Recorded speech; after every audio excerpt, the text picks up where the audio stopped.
middle and didn't really go in with the crowd. Didn't want to, take anything away from the kids. Him and Cliff sort of stayed back, and that was pretty cool. But I said, Palumbo, what was different? He said, we had fire.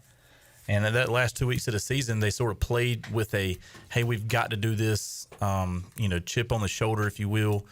And they were missing that. And one thing I thought that really changed was Riley being more into the thing. And I really think that had a big thing to do with it. And going to the future, I think that's going to be a big part of how it happens and how we win, why we win. I mentioned a moment ago the list of heroes. Riley Johnson, certainly one of those with his defensive prowess. You got Jenkins yesterday, Dixon Williams, a big home run to send them to the championship. Brad Pruitt on, what would have that been, Thursday, I think, and his extended effort. Mully, again, just so many guys, and man, we talked about the player of the tournament from Snow Hill. Well, and honestly, I think the storylines were John Collins getting 7 hits and a sack bunt in a 4-game spread. Okay, John had some good moments, but not that level of consistency. Kind of fell off. Glad to see him get a hit in that last AB, just to kind of get that feeling back. But you had what Collins did. You had obviously what Braden Burst did was unbelievable. The pitching stayed on time. They stayed on schedule for the most part. I thought probably the move to Norby, back to Norby in Game 4 was a little bit earlier than what they wanted to do, just from his standpoint.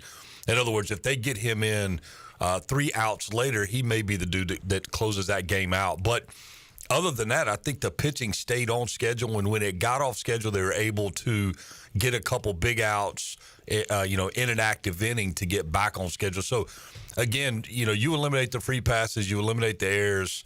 Had one tough luck, drop fly ball just lost in the sky kind of thing. But other than that, man, it was very, very clean, very well played baseball. You didn't see a lot of wasted motion, and when I say that, I mean guys showing. We didn't see a ton of fake bunts. We didn't see a ton of those things. What we saw was when a guy squared to get a sacrifice bunt down, it was either a ball and he took it, or they got the bunt down. Yeah. So it was just a lot of execution pieces that came together. And again, I think the biggest story in the whole deal is that the pitching stayed on schedule, and they were able to truly maximize every pitch that was thrown by the staff. Yeah, I talked to Corey Glore after East Carolina advanced to the championship, and I did a little preview with him for the Tulane championship game, and he said Tulane had got there only using 5 pitchers, and I was like, wow. And then I looked it up, and East Carolina had got there using only 6, I think. Right. So, I mean, both of those teams did a fantastic job setting themselves up for success in that championship game. We are now live on YouTube and on the Pirate Radio airwaves, thanks to Shirley Rhodes and Glenn Griffin. And man, Brandon, you came in a minute or two after we got going, but I will allow you to go to the back and try one of the new smash burgers from Tiebreakers, because they are phenomenal. They are. Had Mason wanted to get one the other day in Winterville. We were on that side of town after a baseball game, and they are delicious. They taste better than the ones we do at the tailgating. Tiebreakers is your home to watch the Pirates on the road to Omaha, and they've got those 3 locations for you to do so. Winterville, Bells Fort, Greenville Boulevard, and the new smash burgers available at all 3 locations. And Mully, we tried one right before the show, and yeah, you're killing me. I wish we need a break or something so I can finish the rest of this one. Yeah, we'll see if we can sneak in a break. It's just sitting here haunting me. I got something for you, Mully. We always talk about how things, when you start trending to a winning situation, start going the right way and start getting hot, something triggers that has to be a little luck, that little, hey, that just happened. And there was a few things that there was a ball yesterday that I do not know if that temporary fence at the top that was called a ground rule double, was that just for the American? No, so that was a banner that was over what they extended to make it the permanent wall. So the banner was, when it hits the top and goes under, that's a huge deal with 2 guys on. Yeah. If that ball ricochets, at least 2 runs scored, you may have a guy on second. Right. That's right. So, I mean, it's things like that and there was a couple other, I think there was a double play, but we were playing a shift one time, and it just happened we hit the ball right there into a shift and got a big double play.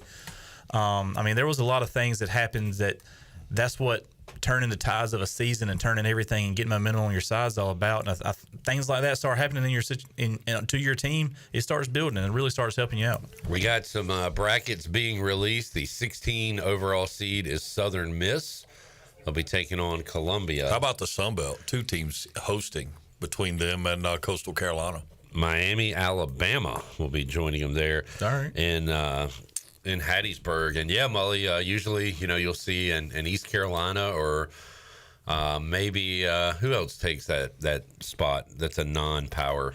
Yeah, I mean, you're right. Normally it's in East Carolina. I mean, Coastal's been right there. I think, Southern's put together a heck of a year this year. And you got to think at one point that somebody had 3 nationally ranked teams in it when you add Troy to that mix too. So,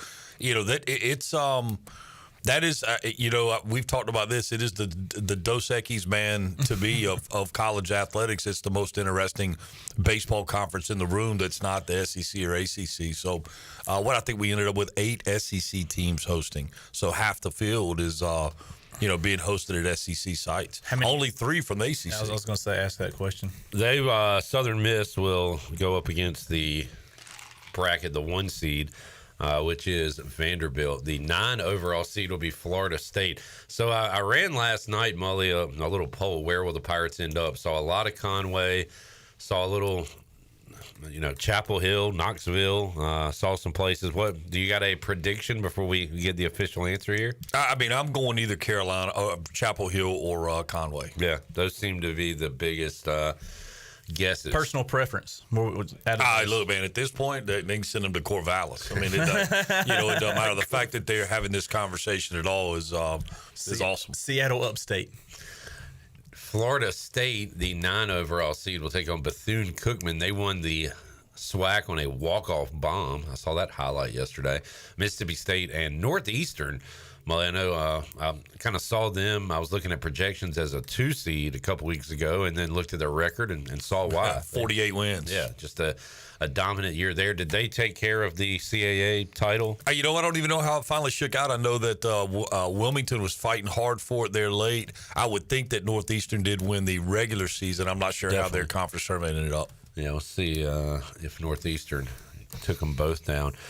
Pirates still awaiting their fate. We've got Jared Watkins and Jenny and company on hand at the Town Bank Tower where they are having their watch party. Did you see the Florida State game where Link got excited and it was like a questionable call, what was going on during the tournament? Did you see anything about that? Man, I watched back and forth a lot of the ACC, but I might not have seen that specific moment. It was one of those weird, obscure rules, I think, and it was just called out of nowhere, and Link took it personally. It's about the most fired up I've seen him get in a while. Well, everybody's fighting for their lives in those postseason, those ACC. Of course, Florida State wouldn't fight for their life. I mean, they pretty well knew what was going to happen. But another great thing about this, I will be able to watch Squeeze play because if East Carolina was not involved, I would not be interested at all. Now I'm excited to watch some of these games, including late night Mully and Corvallis, a little Oregon State and St. Mary's. That'll be the matchup in game 1. We'll see who else is going out to Corvallis, another West Coast team at USC. And we'll see if they round it out with another West Coast team. By the way, Northeastern did beat UNCW in that final. Okay. I knew they 9-6. Yeah, I knew it was a back and forth battle. I didn't know how it shook out. Texas Christian heading west. I would think the Corvallis tie again this year will be Coach Dr. Gary Overton is normally the site rep for Corvallis, or has been the last few years. So it'll be interesting to see if that's where he goes, or when he finds out. By the way, while the Pirates were in Clearwater, Cliff Godwin passing Gary Overton for the wins leader in East Carolina history, and a great moment after the game because, of course, Coach O on the radio broadcast was interviewing Cliff, and they shared a hug, and it was a nice moment. Yeah, it was a hallmark moment. We've got folks chiming in, including Pike, who went to Tiebreakers the other day and said they had huge cheese sticks. Really can't go wrong with anything at Tiebreakers, but the new smash burgers, here's the Chapel Hill awesome. Regional. Let's see what happens here. This could be interesting. North Carolina's the number 5 overall seed. Boy, did they exert themselves! They exerted themselves on everybody in the ACC tournament. I mean, they just bludgeoned Clemson last game yesterday. They will take on the 4 seed, which will be Holy Cross. Holy Cross. And that one's a little ahead of that one. Are you going to watch that one, Mully? Well, we got to have the same reaction. Is that what I guess so. We'll go this one. Yeah, I mean, all right, let's go this one. We'll go TV East. Will East Carolina be going to Chapel Hill? If so, Okay. they would be taking on Nebraska, the Cornhuskers, Mully. The Huskers. Well, how about that? And Creighton having a big season. I mean, so the corn-fed boys are getting it done out in the Midwest. Has Creighton's Omaha, right? Yeah. They ever been to the College World Series? they punched their ticket. They won the conference. Oklahoma will be taking on Nebraska. So no Nebraska Chapel Hill. Tell you what, Oklahoma, Nebraska, in like mid-'90s football, That's- that'd be worth But watching. Nebraska had a good baseball run in the 90s too, didn't they? Well, they did. They had the quarterback. What was it, Frost, that played quarterback and Scott Frost played quarterback and shortstop. And I want to say he pitched a little bit. Went back and coached football there. It didn't work out the way he wanted. But, yeah, they had a little run behind him. All right, so the Tar Heels, not a very regional there, Mully. No, not at all. Matter of fact, that is a non-regional regional. No. Very much so. There's a lot of places geographically they could have played that one that would have made a whole lot more sense with those participants. All right, so North Carolina, the 5, will match up with the 12 in Eugene as we head back out west. Now, we are not expecting East Carolina to be here, right? No, the only one that I remember that was quite that extreme was when UVA was sent to San Diego State years ago, and like as a 4 seed, and opened up with Steven Strasburg game 1, and that. But they kind of snuck in the back door and ended up getting sent again from Charlottesville to San Diego. That's pretty tough. So I wouldn't think we would see that again. Cal Poly out there. Do you know their mascot? That would be one I would quiz you on. I do not. Okay.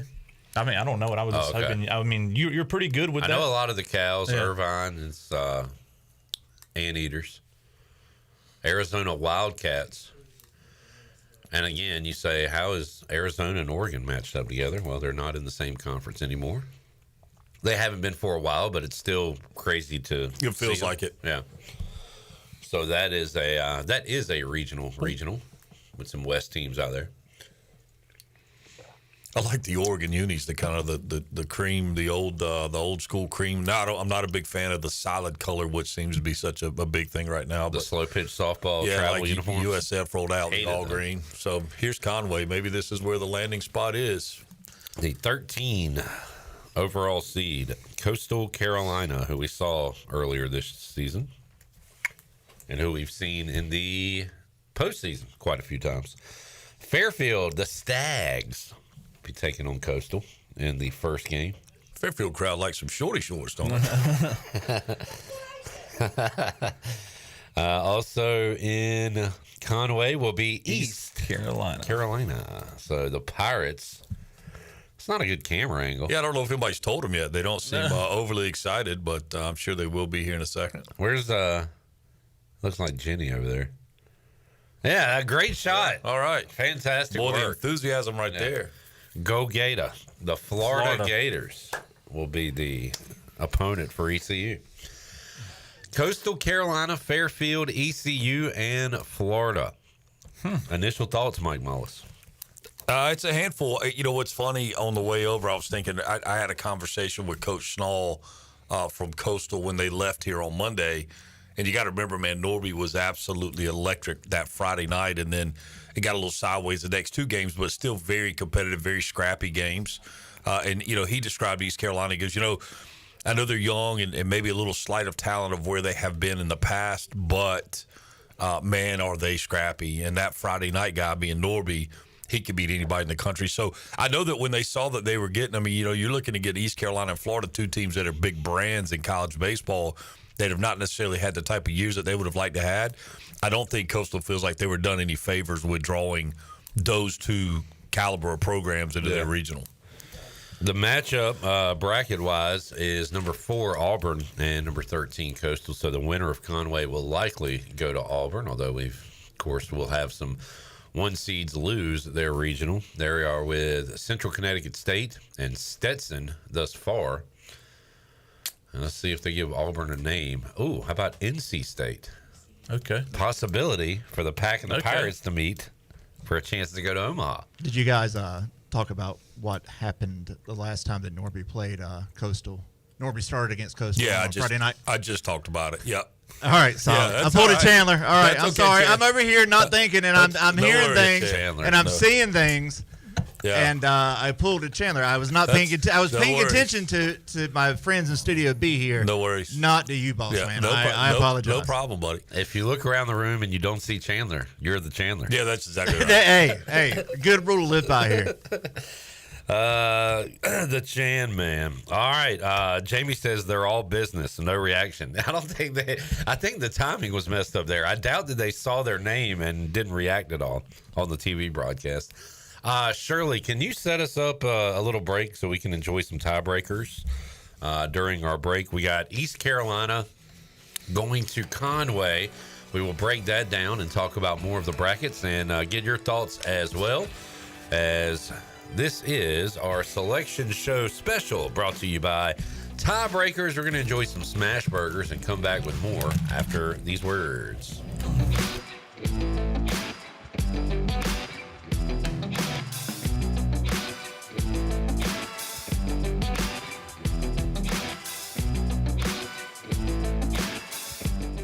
Spring is a great time to plant flowers, trees, and bushes. When planning your landscape, please keep in mind that you should never plant anything within 3 feet of a gas, electric, or water meter. The same thing applies if you have an electric transformer in your yard, except keep plants 8 feet clear of the front in case crews need access during a storm or an outage. Always remember to call 811 at least 3 business days before you dig to avoid underground lines. This important safety message is from your neighbors at Greenville Utilities. For pest control that packs a punch, BAM! Call on the experts at BAM Pest Control. Attention Greenville, BAM Pest Control is here to protect what matters most, whether it's your business, your home, or your peace of mind. They don't just eliminate pests, they knock them out. BAM Pest Control is #1 in insect control, rodent control, and yard services like fire ants and mosquitoes. BAM! You're insect-free, safe, and comfortable. Call the experts at BAM Pest Control on Hooker Road in Greenville, 252-751-3160. BAM! Hey, Righty, you feeling okay? You've been dragging all day. Ugh, don't even talk to me, Lefty. These shoes are a disaster. My arch is crying. Dude, we have to go to Fleet Feet. They have a 3D scanner to customize shoes for every foot. Wait, like custom fit? For me? Yes, you and me. They have the top brands such as OnCloud, Brooks, and Hoka, plus many more. Fleet Feet, where fit happens. Schedule your appointment at fleetfeet.com or come in today and treat your feet right. Find your perfect pair at Fleet Feet. Hey, Pirate Nation, this is proud ECU graduate and former baseball player Brandon Manning inviting you to join my team at Farm Bureau Insurance. Right now is a good time to review your coverage with a local trusted agent like me. I will make myself available before or after business hours, and my clients always have my cell phone number if they need anything. From home, auto, or life, give me a call today and let's talk about your insurance coverage and about the Pirates. Call 531-1812 and go Pirates! Father's Day is here, and it's your opportunity to say thanks. I'm Rhonda with Russell's Clothing in downtown Washington, and we've been making dads happy for 41 years. Russell's offers an amazing selection of sportswear and accessories, including the best from Johnny O, Peter Millar, Duckhead, and Gentile. Can't make a decision? No problem. Gift certificates are always a win in any amount. Make it easy and shop Russell's for a great selection, personal service, and free signature gift wrap. Where it's all about you, our pirate friends and customers. At Tiebreakers, we pride ourselves on serving big, juicy wings. I'm talking big and juicy. Our chickens are the same ones that kick sand in the other chickens' faces. If our chickens played football, they'd be linebackers. The competition's chickens, they'd be skinny little kickers. Trade those kickers in for linebackers. Join us today for big, juicy wings. All season long at Tiebreakers. Tiebreakers, with 2 locations in Greenville and on Railroad Street in Winterville. Pirate Radio. Would you rather defy your masters and live by the creed of pirates? We are the voice of the Pirate Nation.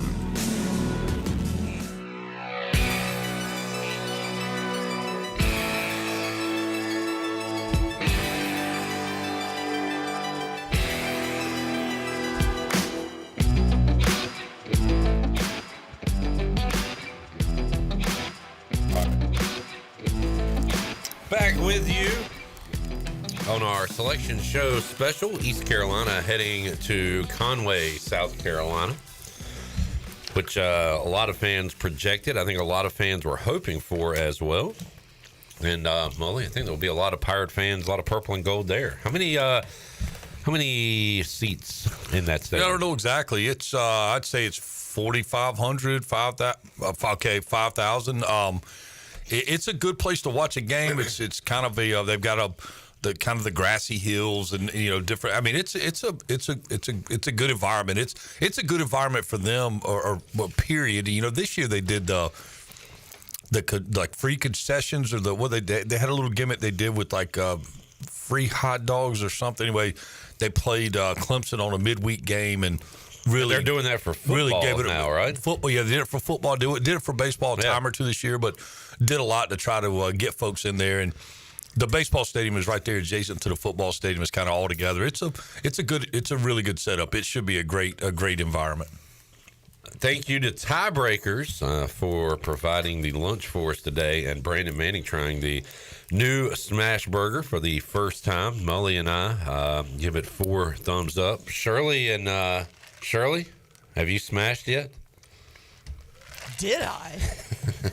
It was smashed and done and dusted in about 30 seconds. It's very, very tasty. You can get the classic 2 patties with American cheese, lettuce, pickles. You can get the ECU smash burger, 2 patties with chili, onion, slaw, and cheese. And then the waffle smash, 2 patties between Belgian waffles, fried egg, bacon, American cheese, and a maple brown sugar aioli. I'll have one of each. What is an aioli? That's you know what it is. How did you enjoy your smash burger? It is delicious. Charlie, is it too early to go to another break so I can finish? Yeah, it is at this point. Check out Tiebreakers, all 3 locations: Winterville, Bells Fork, and Greenville Boulevard, and watch the Pirates on the road to Omaha. All right, bracket's starting to be filled out here. 15th overall seed is UCLA. Does NC State, I know they always put in for a bid to host and stuff like that. Do they put in a bid to host the Supers, you think? NC State? Yeah. I mean, I would assume they put in whatever they could put in for. I would guess. So if they win their regional, they're hosting the Super. I mean, they may host the Super. I would assume so. I'm not real up with what NC State's done, as far as that goes. I did. They had a great year, obviously. I know that, but I don't know. I don't know past what their plans were for postseason. But I would think anybody in the ACC would be on that track to say, hey, if we had the opportunity, we'd like to have it here. Molly, it seems like usually the hosts are. Gotta love that Murray State with the pass protection. Yeah, they did they had a celly kind of rehearsed, and it was pass protection. Yeah, from the baseball team. I feel like I don't feel like I know that usually these hosts are east of the Mississippi for the most part. Little West Coast flavor here, though, with Oregon State, Oregon, and UCLA being host sites this year. I don't know what number out of 16 are usually West Coast. I mean, 4 is the max, usually, right? Yeah, that's going to be it, and that's because of the ACC and SEC. Yeah. I mean, at the end of the day, those teams are going. Well, now Stanford and Cal maybe could put something together. Nope. Ole Miss, the 10 overall seed. Ole Miss, one of those programs since they won it back in 21, I think it was, and boy, they've been scuffling. I say scuffling; it's just such a high bar. But Bianco's been on the hot seat. It seems like every year, and then kind of finds a way. And this year, reeling off 40 wins, put together a nice season. 40 wins in the SEC, man, is just it's just so hard to do.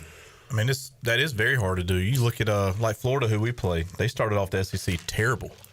They had some injuries, I think, but I mean, and then they came back and had a great, April and May to end the season. This what did it say, 37 wins, something like that, 38. There's Binghamton, a 29-game winner sliding in. That's who you want to see. Georgia will be taking on the Binghamton Bearcats. Of course, we say that a couple years ago. Tulane had like 17 wins or whatever, and wins the conference tournament and makes their way to a regional. Oklahoma State will be in the Georgia regional. Again, the Pirates will open up with Florida. Hopefully we'll get some pitch times. You think we go first or second, Molly, on Friday? Cliff's theory is typically, obviously he doesn't have a choice in this situation, but he'd rather go first because he can control more of the controllables. I would think Kevin Stahl in that crowd, I think they want the nighttime vibes. I think they're probably, and it's got a chance to be warm down there, so they play on turf, so it might be. I would think we would probably play the early game, but who knows? I tell you what, if I'm Georgia looking at their regional, I'm liking that a lot. Duke, by the way, going there. Yeah, I mean Duke's obviously had a quality season, but that's not a team that necessarily scares you to death when you're SEC raised Georgia and you're looking at Oklahoma State and you're looking at two teams with under 30 wins on the other side of your bracket, so or other side of your regional. So I think I'm pretty happy if I'm then.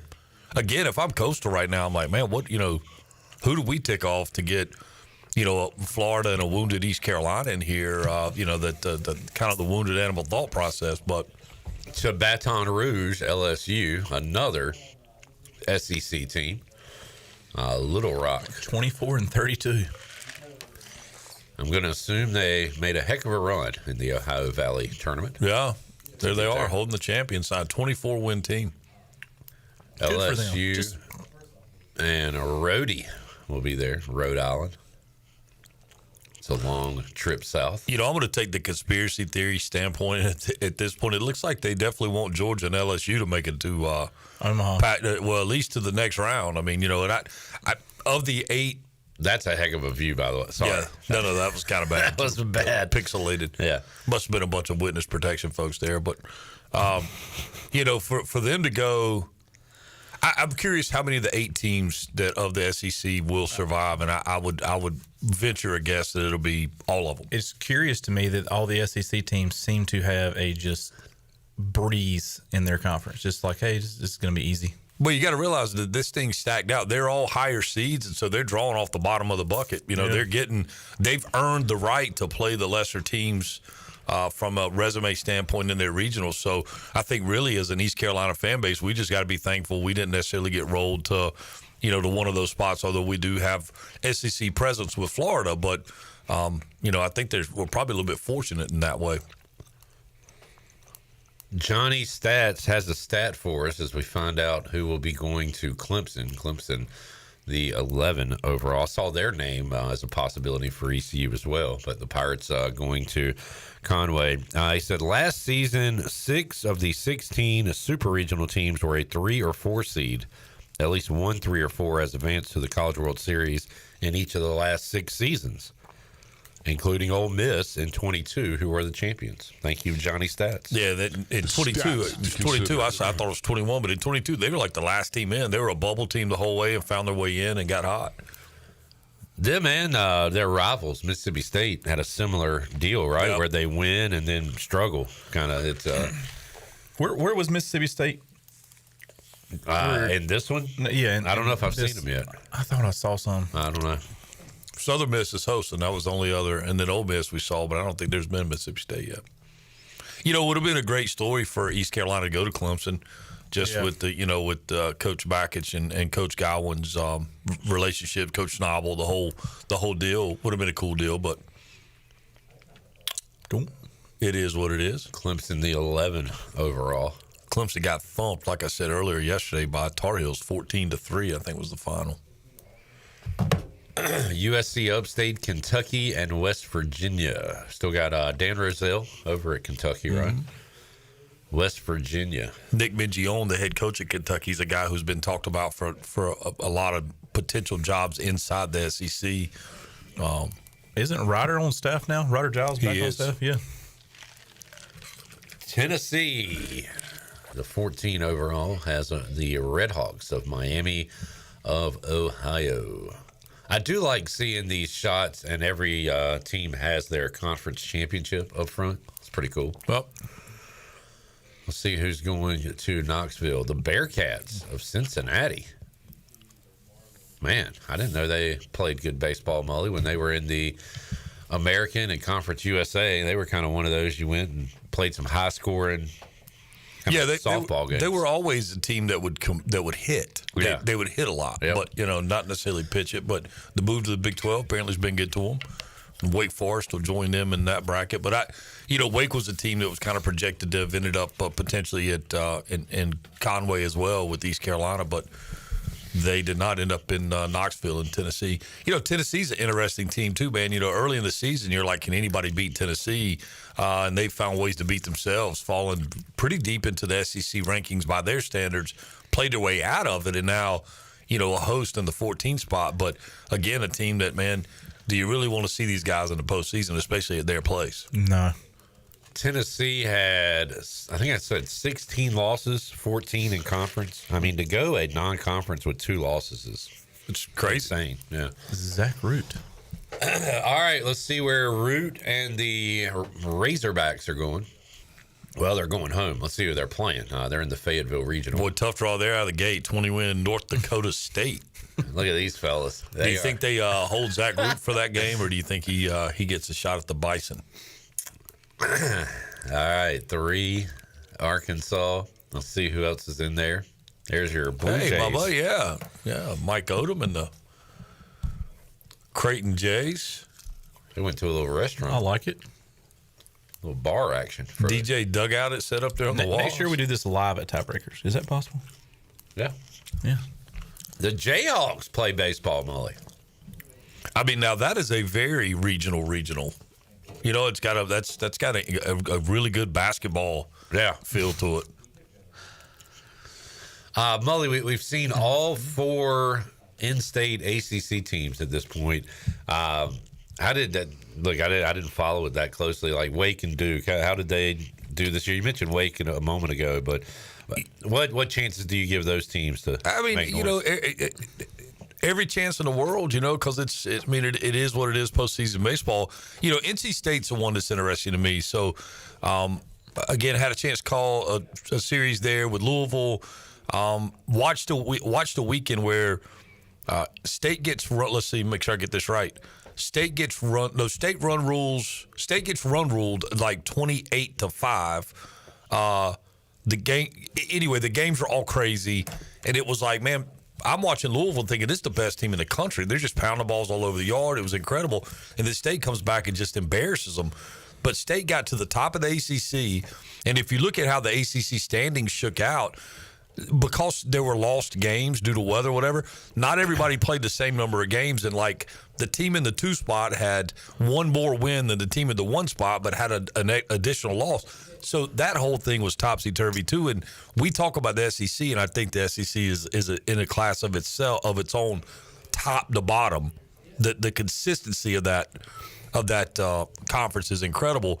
But, man, the ACC is right on their heels. It's a really, really good baseball conference, pretty much top to bottom, but I think it's probably short the bottom 3.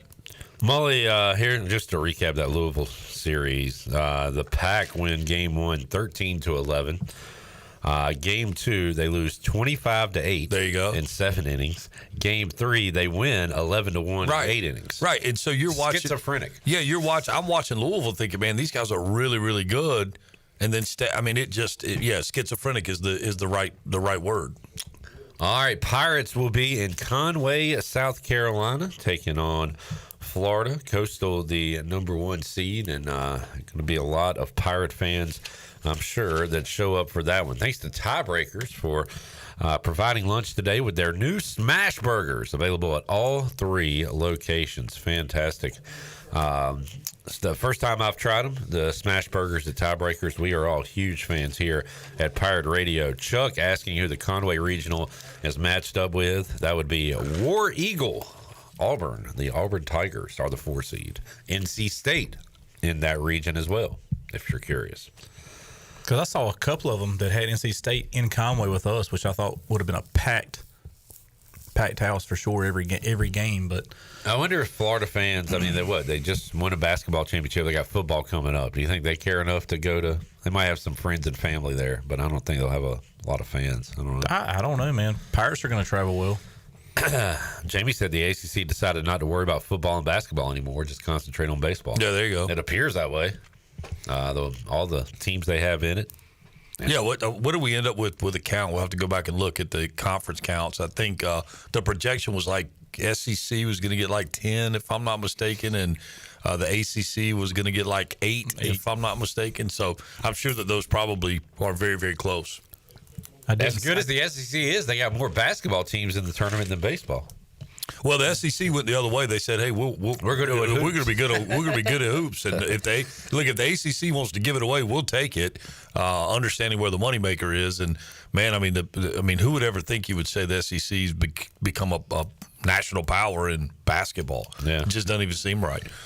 I mean, I guess they just won't let us have anything. They're taking over everything, the Big Two, SEC and Big Ten, which, by the way, Mully, I want to see the count, but Big Ten baseball is kind of in the, way in the closet or whatever. We don't. But how'd they do this year? I mean, the hard part for us is it's just on the left coast, so we just don't pay as much attention to it. But Oregon is in. Oregon, yeah. You had some teams out there, and again, I can't remember who's Big Ten and who's ACC and who.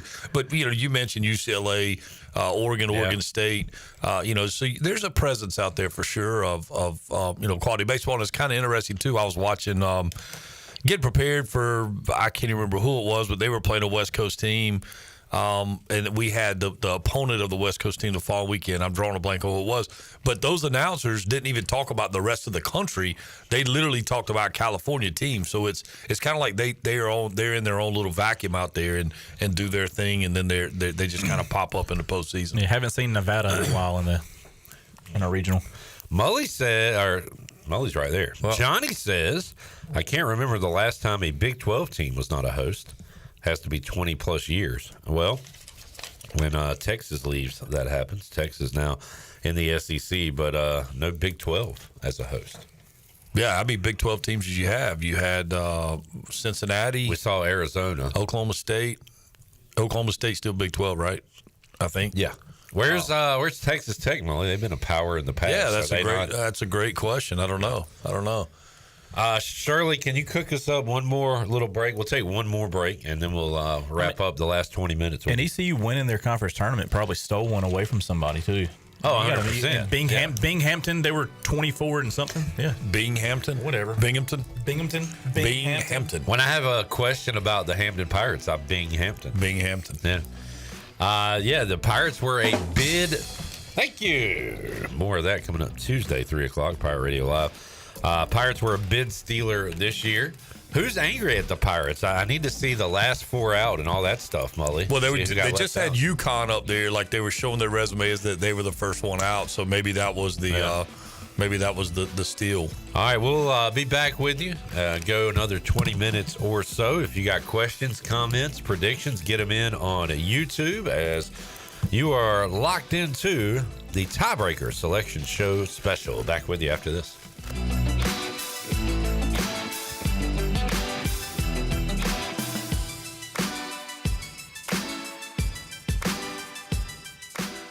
A pepperoni pizza for the table. Thank you. And may I suggest trying it with our Pepsi Zero Sugar? It has just the right amount of sweetness to complement all that cheesy, saucy goodness, while the carbonation and notes of citrus enhance the flavor profile. Simply divine. Pepsi Zero Sugar? You've really outdone yourself this time.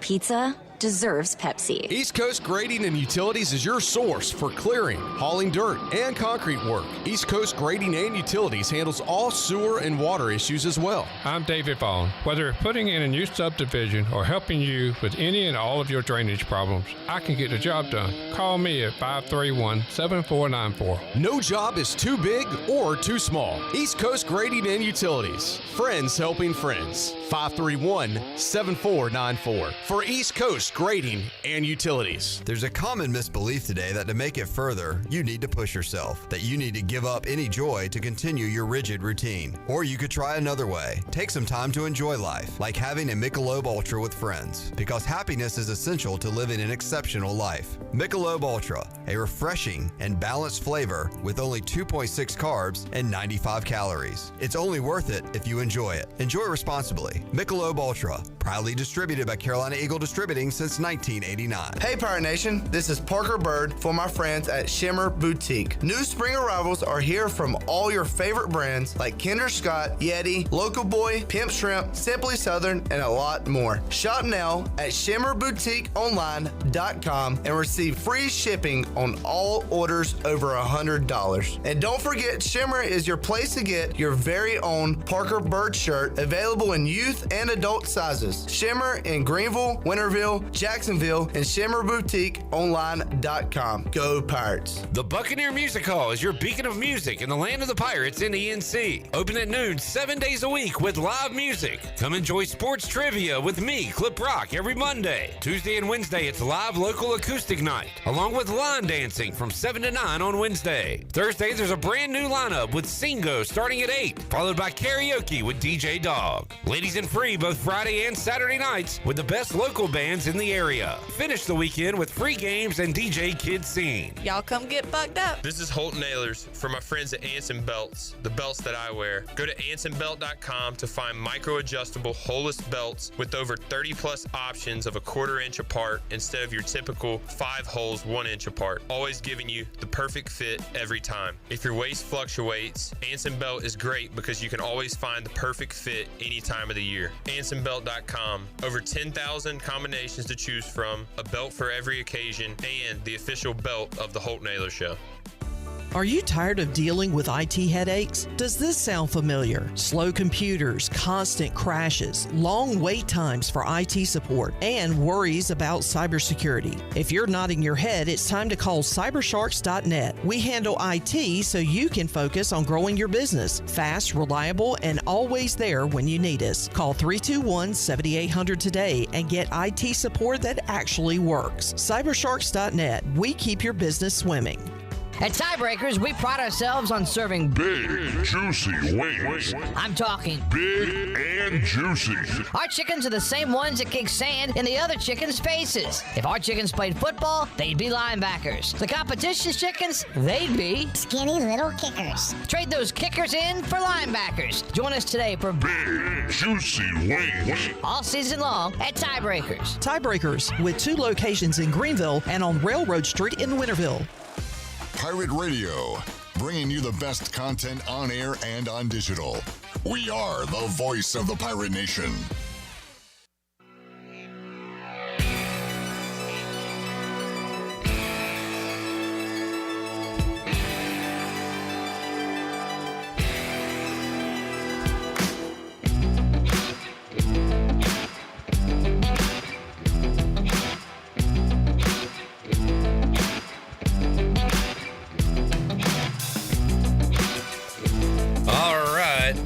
Inside the Pirate Radio studios here on this Monday.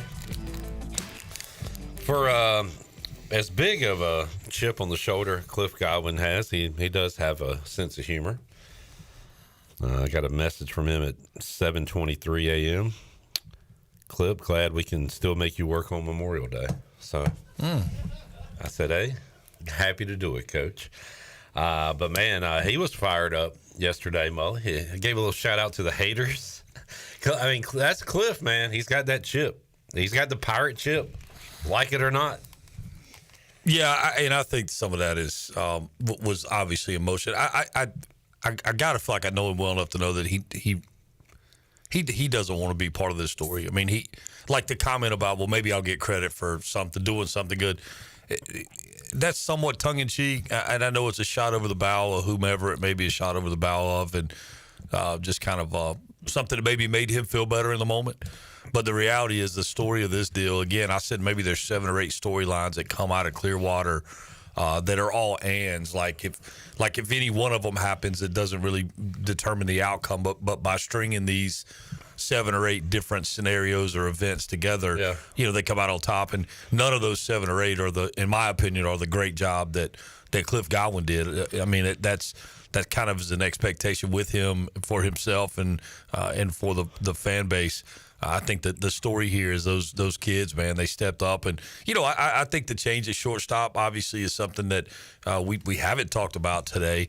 But, with Dixon going there and And quite frankly, more maybe Braden Burris being at second than Dixon being at short. And I will tell you the first moment that I thought, okay, this is like truly legit was game one, the relay throw that Braden had and hosed the guy at third base by. I mean, it was just a howitzer. I mean, the throw was just, shot out of a cannon. So be interesting to see next year if he swings over to shortstop. The play he made, he didn't complete the play, but he goes behind the bag. I think it was game 3, kind of falls and, awkwardly tries to make the throw. Plenty of arm strength to get it over there. The guy just beats it out. It was one of those shortstop type plays that you go, man, that would play had he, if he had to go over there. So I think that was a big part of it was just the shot in the arm there and, the excitement, the level of excitement that brought. And again, man, what Braden Burris has done again, and I go back game one of the doubleheader that opened the season. He gets 4 hits in the first game and goes 0 for 4 with 4 punch outs in the second game, and kind of disappears from the lineup a little bit, and then you see him back in there, and it was he's been the man since then, quite honestly, and. We looked at, and I think you and I talked about it, like the potential of do we call the Dixon Williams all-conference, not making an all-conference team a snub?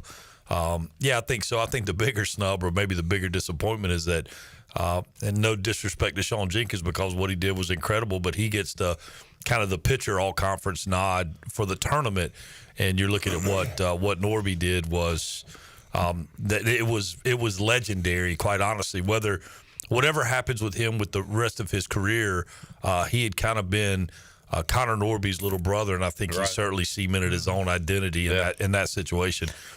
And I called for a floating Norby in the tournament where you just have him ready at all times, maybe not use him as a starter. Hey, why not both? So he starts game one, the game you had to win, get in the winner's bracket, and then they're able to use him a couple of times out of the bullpen late. And the reason they were able to do that partly, Molly, is because the offense in game one gave him some runs. He didn't have to stay in an extended amount of time. It's funny you say that because I was getting ready to go there. I think there's a little bit of a head game played by Coach Godwin and staff in that situation because I don't know if you remember, but they said that they took him out because he was having some tightness, some forearm tightness.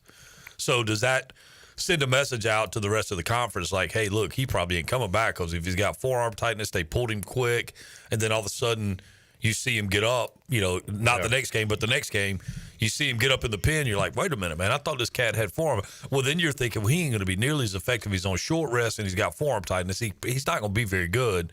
And he goes out and is not just very good. He's outstanding.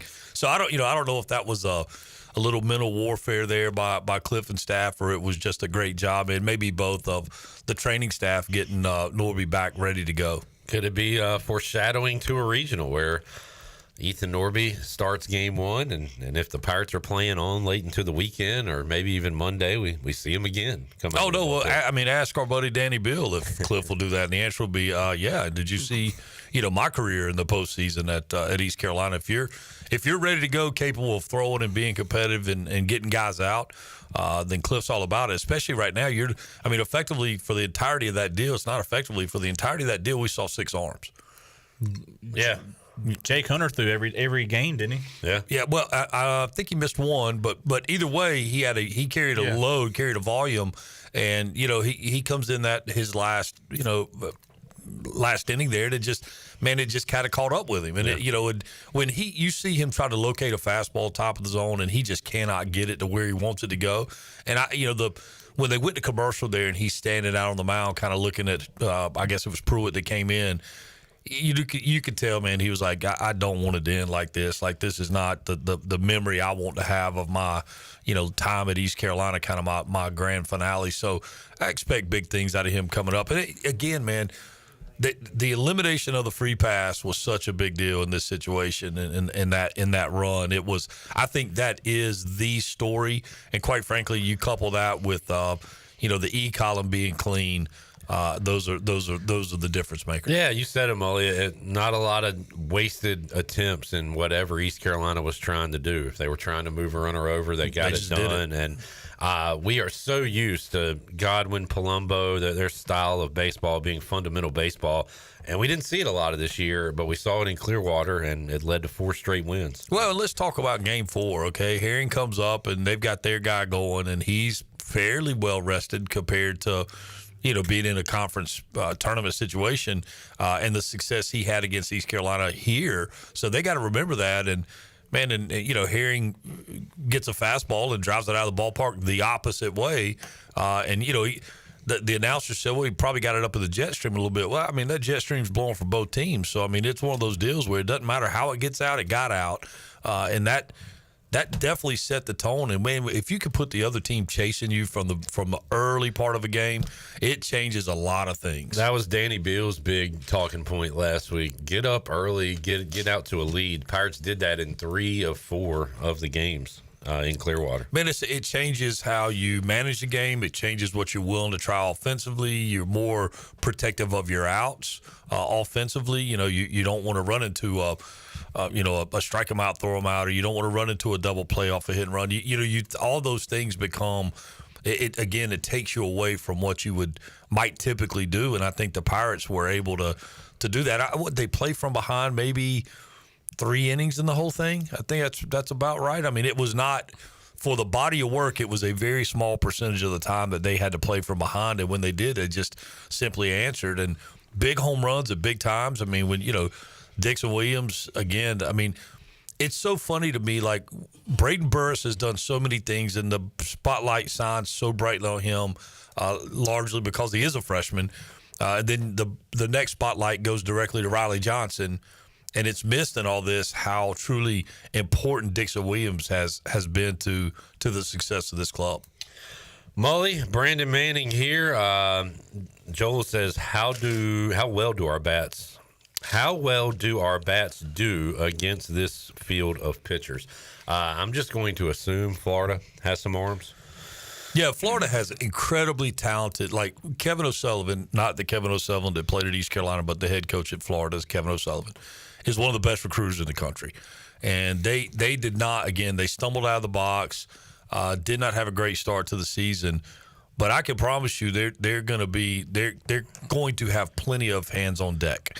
And again, that pitching staff is one thing. The pitching staff for Coastal is about as good as it gets. Florida I think in the break I was reading, they started off conference 1-11, and then largely because they lost a lot. I think they lost 3 starters before the season ever started. They lost one of their starting shortstop a few weeks ago, but he is going to be back for the regional. He did not play the whole conference tournament, but he will be back in the regional. I did see that across ESPN the other day. They're going to be good, and they're going to be well coached, and they're going to be prepared, and they're used to playing high end talent. They're used to seeing great, world class arms every weekend. So we got an uphill battle for sure. They end, and you talk about their slow start. That means they finished strong. They won. Good grief! They won. They swept Missouri. 2 out of 3 at Mississippi State. 2 out of 3 against Arkansas. Swept South Carolina. 2 out of 3 at number 1 Texas, and then 2 out of 3 against 18 Alabama. That's how they finished out SEC play. So go to the tournament. I mean, I don't think they beat South Carolina and lost 3-1 to Ole Miss. Yeah. So they finished the season very strong. Did the Florida Gators, who I'm still seeing a TBA for East Carolina and Florida. Chad asking when we'll get the start times for Friday, and I'm thinking that should be out tonight, later today. Yeah, they will probably have that determination made. They'll have their kind of coaches meetings and the regional directors and all that kind of stuff. And because Cliff would call it early when we hosted, he'd tell us right out of the gate, like, we're gonna play the first one. Well, and you came to know that with Cliff. I mean, regardless, he wants that first game. Again, man, baseball is such a game of routine, and there's nothing worse than you've got your routine, you eat your meal, you do other things, you show up at the ballpark at the time you're supposed to get there, and then you pile up in the bleachers and sit and watch. You go hang out at the indoor because the game before you there's been a lightning delay or there's been extra innings or whatever, and you just got to stand around. It's awful. Y'all want to look at some weather for Conway? Is it too early to do that? Never. Is it ever too early to look at weather? Small chance of precip on Friday, and looks pretty clear for Saturday. 71. Get those games in and be good to go. So yeah, we're looking at some low 80s and not a lot of precipitation. At least looking at it right now. Yeah, it'll be humid down there though. All right. Looking forward to it. Mully, anything? I haven't had a complete opportunity to look at all the hosts and brackets and things like that, but anything stand out to you? I guess just the sheer number of ACC, SEC, which we expected. Yeah, I mean, you think back to Omaha last year, man. It was the SEC, ACC Invitational, basically, and hopefully we can see one of these Cinderellas fight their way into it. Obviously, we'd love to see it be the Pirates, but if it's Coastal, if it's whomever it is, it's just a great storyline when the rest of America has a team to cheer for that's not maybe quote unquote expected to be there. It's always fun. So the SEC and ACC are what they are, and it's I don't know that you see that ever changing. I mean, I think it's just a tough mountain to crest, but maybe the Pirates can get hot and find a way to upset that regional and play on.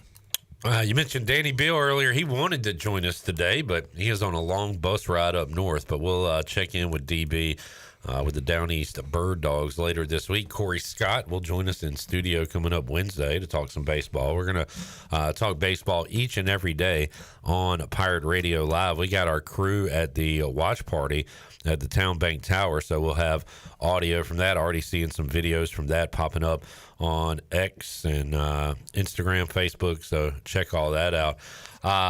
Clip, is the team still sitting there waiting on their name to be called for a better reaction? It's kind of sitting there. I think it was kind of like it was on pause. Johnny Stats with one more before we get out of here.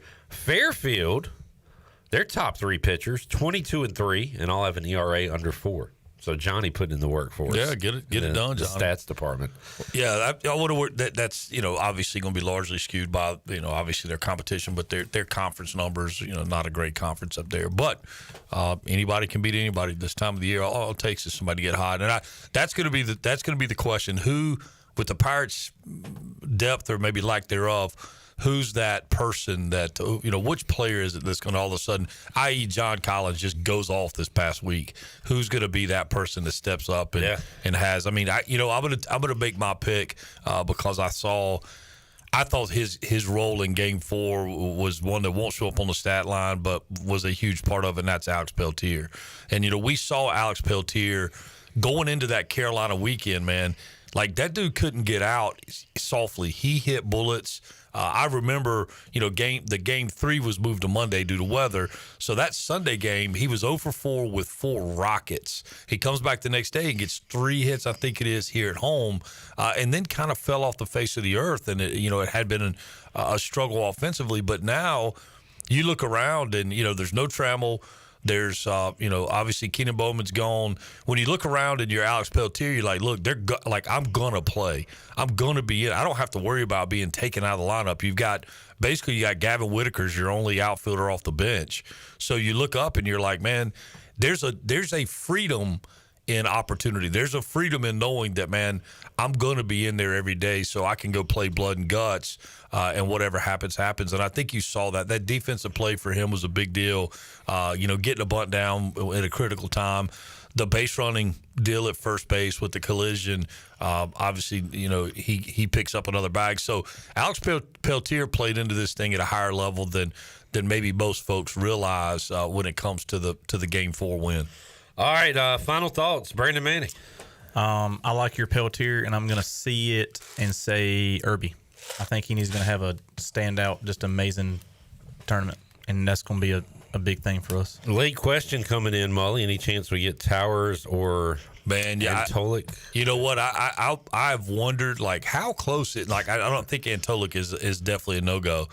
But I've wondered, like, how close would Towers be to being able to go out there and flip you 4 or 5 innings over the course of, a few days? I don't know. Would it be I mean, talk about a shot in the arm. You go out there in game one, you rolled Towers out, who you thought was going to be your Friday night guy to start with, and he goes out and goes 5 no hit. I mean, that's legendary. That would be storybook type stuff. But I have no idea how close he is to being ready to go. All right, a couple of notes. Aaron Fitt, who I'm going to reach out to Aaron, try to get him on this week. From D1 Baseball, says Conway, Coastal, Florida, ECU, Fairfield, so juicy. This will be my destination this weekend. Can't wait for this one. So Aaron Fitt will be there in person. And how about this? Jack Herring will be throwing out the first pitch today for the Greenville Yard Gnomes. First pitch at 6:30. Nice. And Jack will be playing there at some point, but hopes to keep playing baseball at East Carolina for the next few weeks. Yeah, played there last year, and that's kind of how he ended up a Pirate. And I think you got Michael Kalinich going to the Yard Gnomes. You've got Williams, a couple others. Lance Williams, and there's one boy. At one point, Braden Burris was gonna play there, but they made the decision that he's probably had enough baseball for right now and gonna let him get his legs back underneath him for the summer. But Yard Gnomes off to a big start. Hey, I got to throw a little shout out to. We've got a D.H. Conley high school player that's transitioning into college baseball, has been catching for the Yard Gnomes, Riker Butcher. Okay. And Butch has Butch, anybody that knows Butch knows he's a high energy cat and super athletic, got a great arm, but man, he's 4 for 6 right now with a home run, a triple, and 2 singles. Wow. In his debut for the Yard Gnomes. So now is he one of these fill-in guys, or will he stay all summer? I think the intention initially was to fill in, but he's a catcher, and they were in a bind with guys in regionals and whatever. But when you got a guy that's doing that, he threw a guy out last night trying to swipe a bag.